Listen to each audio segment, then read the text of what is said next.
subscribe to my channel, and also press this bell icon.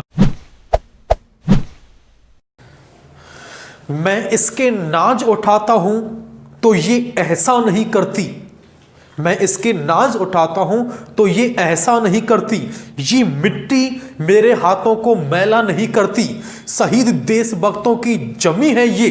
मां अगर बंजर भी हो जाए तो बुज्जिल पैदा नहीं करती, कायर पैदा नहीं करती। नमस्कार दोस्तों, मैं आपका जितेंद्र राउतवार अपने इस YouTube channel maths by Vipin Sharma पर फिर से एक बार आप सभी का हार्दिक अभिनंदन करता हूं। और टॉपिक जो अपने डिस्कस कर रहे थे चौहान वंश, और इस चौहान वंश में पृथ्वीराज चौहान तृतीय को अपने मोस्टली डिस्कस कर चुके थे। और ये जो पृथ्वीराज चौहान तृतीय है, पृथ्वीराज चौहान तृतीय का जन्म 1166 ईस्वी अहिलवाड़ा गुजरात में हुआ था।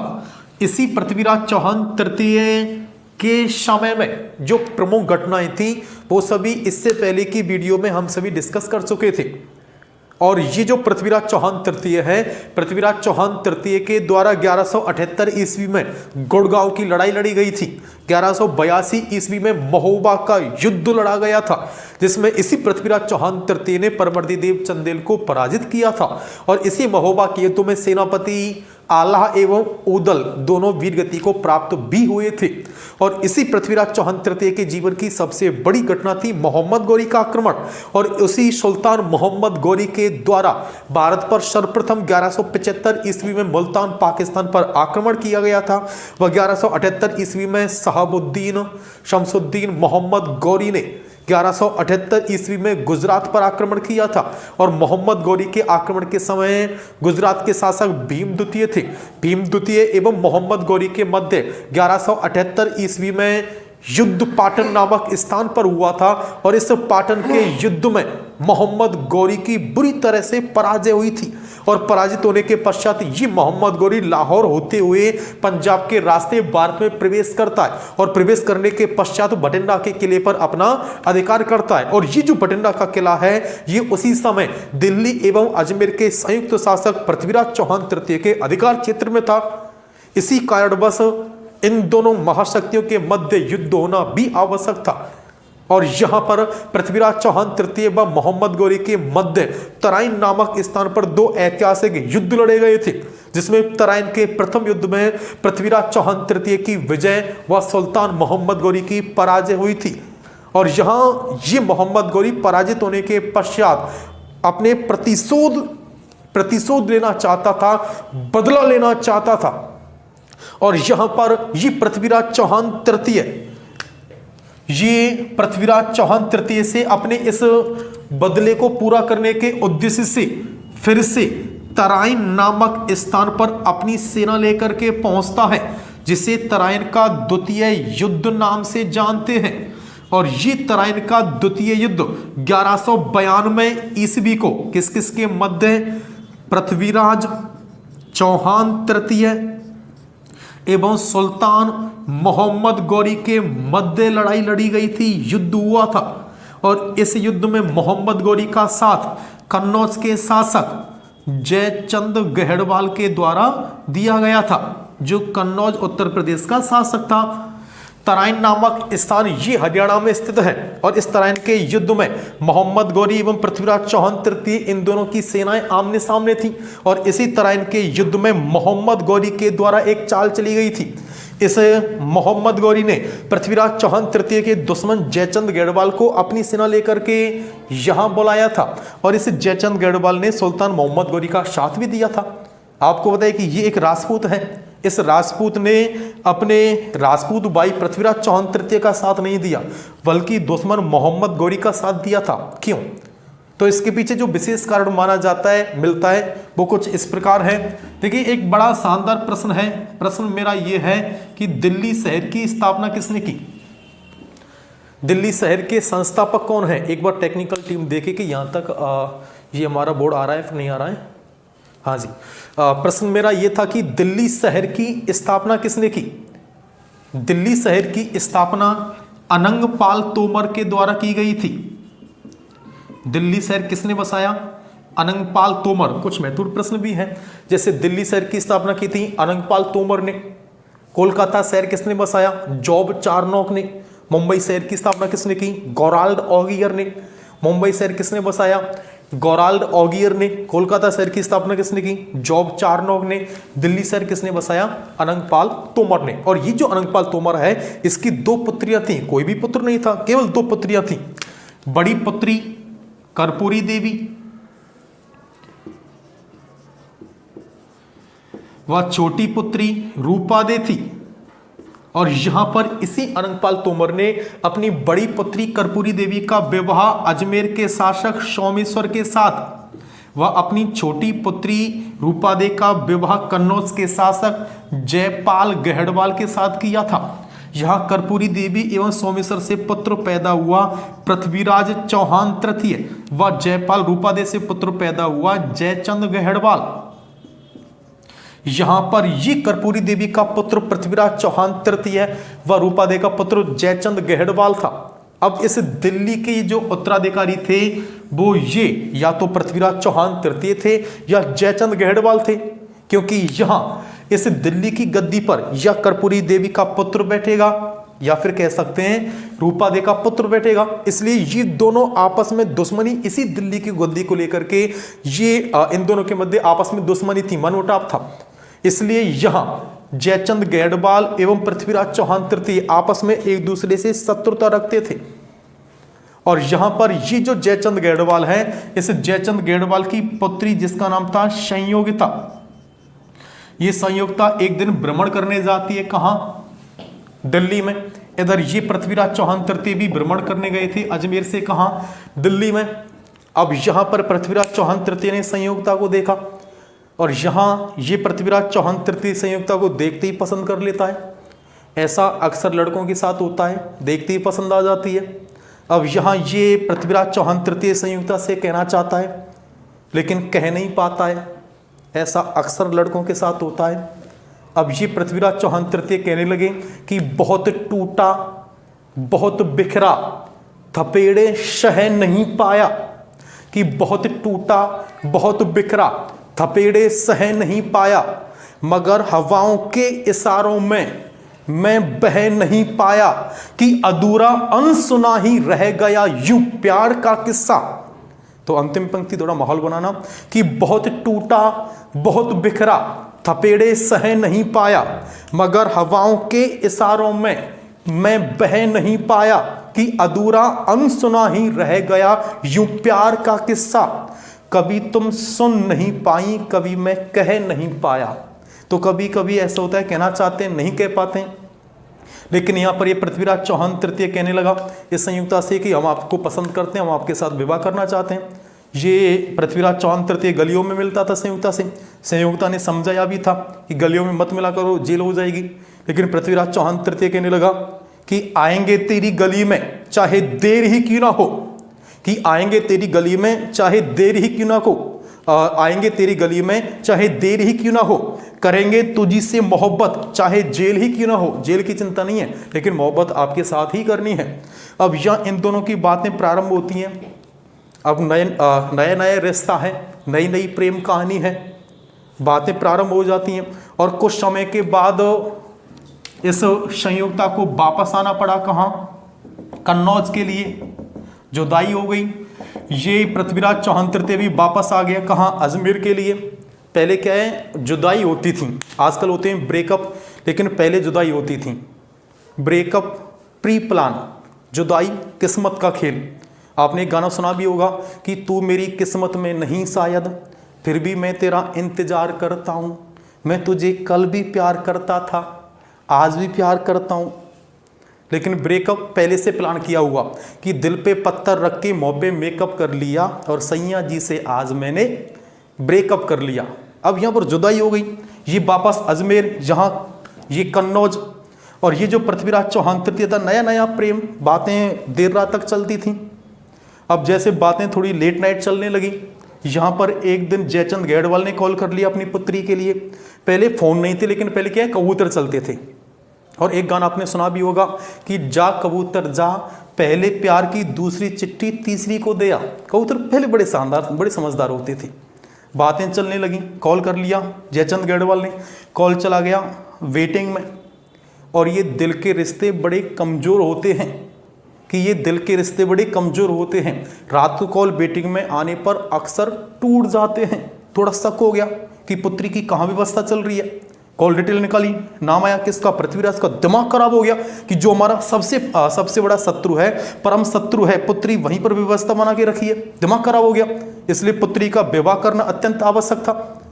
और प्राचीन समय में अधिकतर स्वयंवर होते थे, इसलिए यहाँ इस संयोगता का स्वयंवर जयचंद गैडवाल के द्वारा रखा गया था। और ये जो जयचंद गैडवाल है, इस जयचंद गैडवाल के द्वारा स्वयंवर रखा गया, जिसमें सभी देश विदेश से सभी राजे महाराजों को बुलाया गया। और यहाँ इस संयोगता को भी प्रसन्नता थी कि सभी आए हैं, पृथ्वीराज भी आएगा और ये वरमाला उसी के गले में अर्पण करनी है, डालनी है। संयुक्ता प्रसन्न थी, लेकिन जयचंद भी बड़ा इंटेलिजेंट था, बड़ा होशियार था। इसने सभी को बुलाया, किसे छोड़ के, पृथ्वीराज को छोड़ के। और इस पृथ्वीराज के अपमान हेतु यहां इस पृथ्वीराज का एक लोहे का पुतला भी रखवा दिया था, दरबारी के रूप में, कि ये तो हमारा केवल एक दरबारी है, ये कोई पृथ्वी नहीं है, ये कोई राजा नहीं है, ये केवल हमारा दरबारी है। अब सभी राजे महाराजे आ जाते हैं और यहां संयुक्ता अपने हाथों में बरमाला लेकर के ये सभी की तरफ आकर्षित होती है, सभी की तरफ जाती है। लेकिन इस संयुक्ता की नजरें केवल इसी पृथ्वीराज पर थीं, जो कि यहां अनुपस्थित था।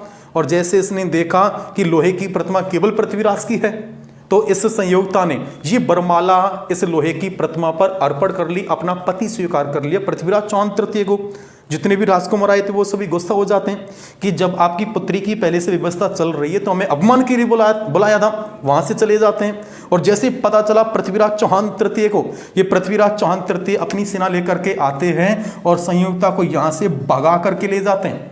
और भगा करके ले जाने के बाद विवाह करते हैं, जिसे गंधर्व विवाह कहा जाता है। वह विवाह जो अपने माता पिता की अनुमति के बिना हो, गंधर्व विवाह कहलाता है। गंधर्व विवाह किसने किया था? पृथ्वीराज चौहान तृतीय ने किसकी पुत्री के साथ किया था? जयचंद गैडवाल की पुत्री के साथ किया था।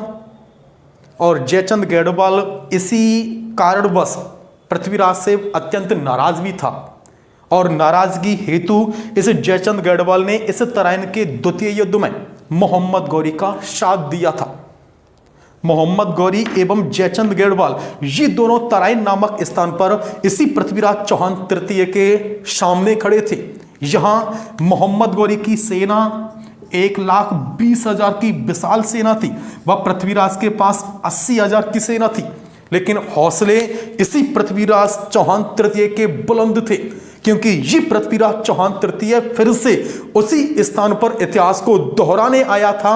और यहां ये सुल्तान मोहम्मद गौरी अपना बदला लेते हुए इतिहास को बदलने आया था, क्योंकि तराइन के प्रथम युद्ध में इस मोहम्मद गौरी की बुरी तरह से पराजय हुई थी। लेकिन ये मोहम्मद गौरी जानता है कि राजपूतों को इतनी आसानी से हरा पाना संभव नहीं है, इसलिए इस मोहम्मद गौरी ने एक चाल चली थी। चाल कुछ इस प्रकार चली, इन्होंने एक पत्र लिखा और ये पत्र भेजा पृथ्वीराज चौहान तृतीय के पास कि पृथ्वीराज चौहान तृतीय जी, हम आपके साथ युद्ध नहीं करना चाहते हैं। राजनीति समझना, राजनीति पकड़ना, कि पृथ्वीराज चौहान तृतीय जी, हम आपके साथ युद्ध नहीं करना चाहते हैं, हम आपके साथ मित्रता करना चाहते हैं, संधि करना चाहते हैं। और इस संधि की केवल एक ही शर्त है, शर्त ये है कि आप हमारे लिए रास्ता प्रदान कीजिए, हम यहां से वापस जाना चाहते हैं। और जैसे हम वापस चले जाएंगे, जितने भी जीते हुए प्रदेश हैं इन सभी को हम आपको सौंपकर यहां से वापस जाना चाहते हैं, आप हमें केवल रास्ता प्रदान करें। इस पृथ्वीराज चौहान तृतीय को हंसी आई कि इससे पहले बड़ी बड़ी बातें कर रहा था कि अधीनता स्वीकार कर ले, युद्ध कर ले, घुटनों में आ जा। अब ये स्वयं घुटनों में आ गया है। इससे बड़ी हंसी आई कि जो इससे पहले इतनी बड़ी बड़ी बातें कर रहा था, इसने खुद ने घुटने टेक दिए और छोटी सेना के सामने टेक दिए। मन में बड़ी प्रसन्नता हुई। इसको भी पता है कि युद्ध में केवल विनाश होता है, और मैं नहीं चाहता हूं कि मेरी वजह से महिलाएं विधवा हों, बच्चे अनाथ हों। इसलिए मैं इस मोहम्मद गौरी के साथ मैं भी संधि करना चाहता हूं। इसने भी पत्र भेज दिया कि हमें आपकी संधि स्वीकार है। अगले दिन संधि की शर्तें तय होंगी कि हम आपको रास्ता यहाँ से प्रदान करने वाले हैं, और इस आपको जाने के बदले में, इस रास्ते के बदले में हम आपके लिए, हमें जो भी स्थान हमें चाहिए वो सारा कुछ स्थान हम लेने वाले हैं। पृथ्वीराज चौहान तृतीय भी प्रसन्न था कि इस अब यहां से भाग रहा है तो जाने दें, और इसके बदले में हमें सिंध, बलूचिस्तान, लाहौर, बयाना, आगरा सभी स्थान मिलने वाले हैं, तो इससे बड़ी प्रसन्नता की क्या बात है। इसलिए यहां पृथ्वीराज चौहान तृतीय ने यह संधि स्वीकार कर ली थी और अगले दिन संधि की शर्तें तय होनी थी। केवल एक रात का समय था। पृथ्वीराज चौहान तृतीय ने अपने जितने भी सैनिक थे उन सभी से कह दिया कि युद्ध हो गया स्थगित, युद्ध नहीं हो रहा है, अगले दिन केवल संधि की शर्तें तय होंगी। सैनिकों को बड़ी प्रसन्नता हुई कि हमने बिना युद्ध किए 1,20,000 की संयुक्त सेना को पराजित कर दिया। बड़ा गर्व हुआ कि हमने बिना युद्ध की इतनी बड़ी विशाल सेना पराजित कर दी। इसलिए एक रात का समय था और प्राचीन समय में युद्ध को जीतने के बाद जश्न मनाए जाते थे, जलसे किए जाते थे। अब ये तराइन नामक स्थान कहाँ स्थित है? हरियाणा में। केवल एक रात का समय बचा है, जश्न मना अभी रात में जश्न मनाना बाकी है, इसलिए डीजे सेट कर दिया। अब हरियाणा से सपना चौधरी को बुला लिया, सारी रात जश्न मनता रहा, सारी रात शराब शबाब, सारी रात जश्न चलता रहा। और जैसे आपको पता है कि यदि अपने सारी रात जागते हैं, सारी रात यदि कोई कार्य करते हैं तो सुबह के समय में नींद बड़ी गहरी आती है। और जैसे सुबह के समय में जब अधिकतर सैनिक नशे में थे, नींद में थे, उसी समय में इसी मोहम्मद गौरी ने आक्रमण किया था पृथ्वीराज चौहान तृतीय पर, क्योंकि पृथ्वीराज चौहान तृतीय स्वयं नशे में था, क्योंकि युद्ध हो नहीं रहा है, केवल संधि की शर्तें तय होंगी, अपने तो युद्ध को जीत चुके हैं। इसलिए उसी समय में मोहम्मद गौरी ने पृथ्वीराज चौहान तृतीय पर भयंकर आक्रमण किया था और मात्र 2.5 घंटे में इस मोहम्मद गौरी ने पृथ्वीराज चौहान तृतीय को पराजित कर दिया था। और इस युद्ध में, इस तराइन के द्वितीय युद्ध में सुल्तान मोहम्मद गौरी विजयी रहे थे। तराइन के प्रथम युद्ध में पृथ्वीराज चौहान तृतीय विजयी रहे, लेकिन तराइन के द्वितीय युद्ध में सुल्तान मोहम्मद गौरी विजयी रहे थे। और विजय रहने के पश्चात एक इतिहासकार आप सभी को पता है चंद्रवरदाई हैं। चंद्रवरदाई कहते हैं कि ये जो मोहम्मद गौरी था, ये मोहम्मद गौरी पृथ्वीराज चौहान तृतीय को पकड़ करके गौर प्रदेश ले गया था, अफगानिस्तान ले गया था। और गौर प्रदेश ले जाने के पश्चात यहां पर ये पृथ्वीराज चौहान तृतीय के पीछे पीछे पृथ्वीराज चौहान तृतीय को बचाने जाते हैं कौन? चंद्रवरदाई। ये चंद्रवरदाई पहुंचे कहां? सिंध प्रदेश, अफगानिस्तान।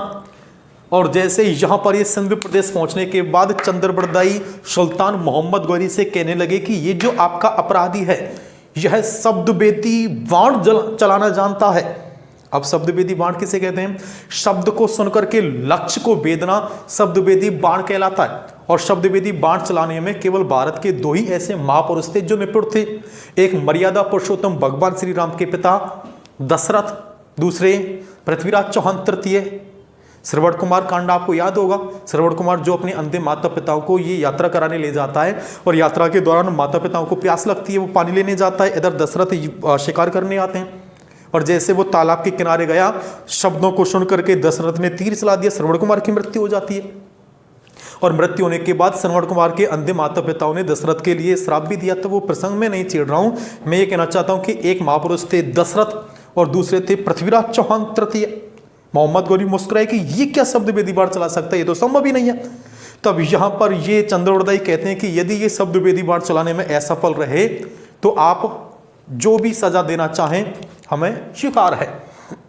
लेकिन मोहम्मद गौरी कहने लगे कि चंद, यदि यह असत्य हुआ, यदि ये मात्र मिथ्या हुई, तो इसके बदले में आप दोनों के सिर कलम कर दिए जाएंगे कि सुल्तान ऐसी स्थिति पैदा नहीं होगी। हमें आपकी ये शर्त निसंदेह स्वीकार है। इसलिए अगले दिन ये शर्त तय होनी थी। यहां इस पृथ्वीराज चौहान तृतीय को शब्दवेदी तीर चलाना था, बाण चलाना था।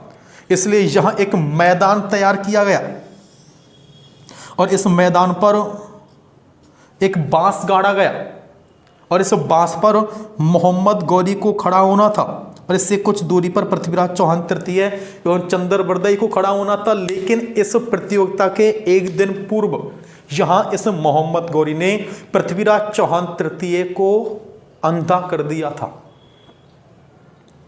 चंद्रवरदाई ने अपनी पुस्तक पृथ्वीराज रासो में लिखा है, जिसे पूर्ण किया था जल्लड़ ने, कि ये जो कीलें होती हैं, जैसे लोहे की जो कीलें होती हैं, उन्हें भयंकर गर्म किया गया था और गर्म करने के पश्चात पृथ्वीराज चौहान तृतीय की दोनों आंखों से स्पर्श करा दिया गया, जिससे क्षण भर में पृथ्वीराज चौहान तृतीय की दोनों आंखें फूट जाती हैं। और आंखें फूटने के बाद यहाँ पर ये जो पृथ्वीराज चौहान तृतीय है, अगले दिन इस प्रतियोगिता के लिए लाया जाता है। यहाँ पर बांस तैयार किया गया, जिस पर मोहम्मद गौरी को ऊपर बैठा दिया जाता है और इससे कुछ दूरी पर यहाँ पृथ्वीराज चौहान तृतीय एवं चंद्रवरदाई को खड़ा किया जाता है। और खड़ा करने के बाद यहाँ चंद्रवरदाई पृथ्वीराज चौहान तृतीय को समझाते हुए कहता है कि हे पृथ्वीराज, 4 बांस 24 गज की 4 बांस हैं, 24 गज है कि 4 बांस 24 गज अंगुल अष्ट प्रमाण की 4 बांस हैं और 24 गज है। ये मेरा प्रमाण है, सुनिए पृथ्वीराज, कि 4 बांस 24 गज अंगुल अष्ट प्रमाण ता ऊपर सुल्तान है मत चूके चौहान, कि 4 बांस हैं 24 गज है, ये मेरा प्रमाण है और उसके ऊपर सुल्तान है मत चूके चौहान। ऐसा कहते हैं कि पृथ्वीराज चौहान तृतीय ने यहाँ से तीर चलाया था और यह तीर इसी मोहम्मद गौरी के सीने को पार करके निकल गया था, जिसकी वजह से सुल्तान मोहम्मद गौरी की मृत्यु हो गई थी। और मृत्यु होने के पश्चात इसी चंद्रवरदाई ने अपनी कटार से, अपनी तलवार से इस पृथ्वीराज चौहान तृतीय की पहले हत्या की और हत्या करने के बाद उसी कटार से चंद्रवरदाई स्वयं की भी हत्या कर लेता है। इसलिए चौहान वंश का जो अंतिम शासक था वो था पृथ्वीराज चौहान तृतीय। लेकिन ये जो कहानी है, ये जो प्रसंग है, ये हिंदी साहित्य की दृष्टि से सर्वश्रेष्ठ है, इतिहास की दृष्टि से यह एक मिथ्या है, यह असत्य है। इतिहासकार मिनहाज सिराज लिखते हैं, यहाँ जब ये तराइन का युद्ध हुआ था, युद्ध होने के पश्चात मोहम्मद गौरी पृथ्वीराज चौहान तृतीय को हरियाणा के जंगलों में काट करके यहीं पर फेंक गया था। और अन्य इतिहासकार कहते हैं कि इस मोहम्मद गौरी की मृत्यु 15 मार्च 1206 ईस्वी को वापस सिंध जाते समय खोकर जाति के लोगों के द्वारा की गई थी। तो ऐसा कुछ मिलता है। चंद्रवरदाई के अनुसार इसी पृथ्वीराज चौहान तृतीय ने सुल्तान मोहम्मद गौरी की हत्या की थी। चौहान वंश का जो अंतिम शासक हैं वो हैं पृथ्वीराज चौहान तृतीय। चौहान वंश के संस्थापक कहे जाते हैं, चौहान वंश के संस्थापक कहे जाते हैं वासुदेव चौहान व अंतिम शासक पृथ्वीराज चौहान तृतीय। अंतिम शासक ये पृथ्वीराज चौहान तृतीय हैं। यहाँ अजमेर की इस चौहान शाखा का समापन होता है। और यदि आपको हमारी ये वीडियो पसंद आई हो, अधिक से अधिक लाइक करें, शेयर करें, सब्सक्राइब करें। धन्यवाद। जय हिंद, जय भारत।